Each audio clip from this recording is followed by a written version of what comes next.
Olá, amigas! Hoje eu quero compartilhar mais um pão com vocês.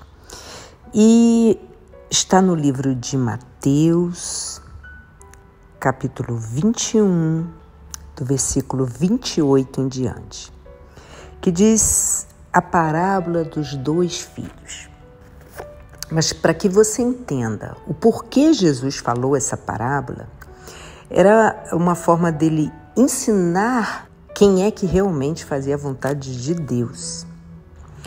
E aí ele conta o seguinte: o que vos parece? O que vocês têm a dizer sobre isso? Um homem tinha 2 filhos e, dirigindo-se ao primeiro, disse: Filho, vai trabalhar hoje na minha vinha. Ele, porém, respondendo, disse: Não quero. Só que, mais tarde, ele se arrependeu e foi. O pai se dirigiu ao segundo filho e disse: Filho, vai para a vinha. Aí o filho falou: Tá bom, pai. Sim, senhor, eu vou. Só que ele não foi.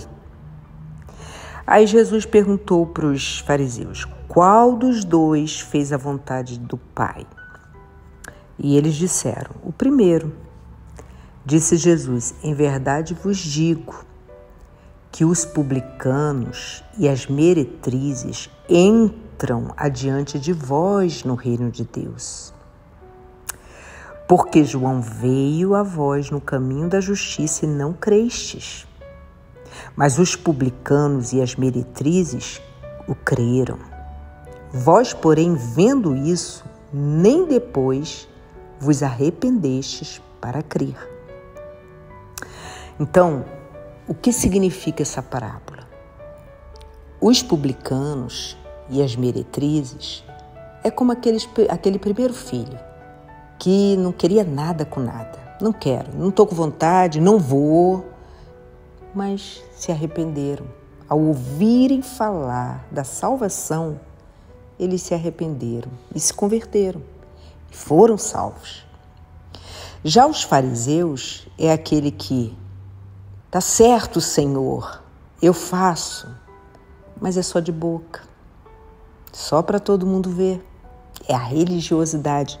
Para todo mundo ver, a pessoa balança a cabeça e fala: Sim, Senhor, mas não faz o que Deus quer. Sabe, gente? E isso tem duas coisas que eu quero comentar. A primeira é realmente essa, né, de você fazer a vontade de Deus, tá? Se arrepender se você tem lutado de alguma forma e tá vendo que não tá sendo da vontade de Deus, se arrepende, se volta para Deus, de fato e de verdade, que aí você vai estar agradando a Deus. E a segunda coisa é,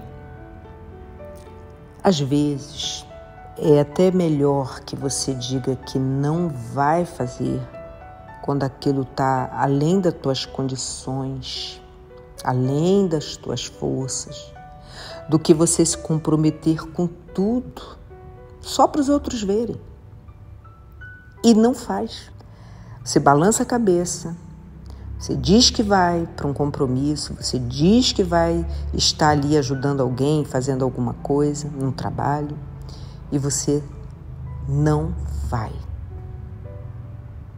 Isso aborrece mais, sério mesmo, isso aborrece mais do que aquela pessoa que diz assim: não vou não. Me perdoa, mas eu não estou em condições, não vai dar para mim fazer isso agora, eu não vou me comprometer com isso. Quando a pessoa é muito sincera, talvez o outro que gosta sempre de ouvir sim, vai ficar chateado. Mas essa pessoa, pelo menos ela foi sincera ao dizer: não dá para mim. Do que aquela que diz, balança a cabeça e você conta com aquela criatura. Você conta, você tem ali no dedo: olha, fulano e beltrano disse que não vem não, mas essa daqui deu confirmação e aquela dali não aparece. E aquela que disse que não iria, de repente, olha, deu tempo, eu tô aqui. Quem é que vai ser mais reconhecido e que realmente fez a vontade. Foi aquela pessoa que disse não, mas foi. Afinal de contas, ela fez. Talvez ela não fez tanto quanto era esperado, porque talvez ela chegou um pouco atrasada, ela chegou depois, mas ela foi. E aquele outro ser humano que você contava tanto, não foi. Por que eu quis falar esses 2 pontos, tá? Primeiro o espiritual e depois esse outro lado. Porque hoje nós vemos pessoas que ela faz de tudo para agradar o ser humano. Então ela balança a cabeça, ela diz sim. Ela se compromete com coisas que ela não tem condição de cumprir. É além das forças dela.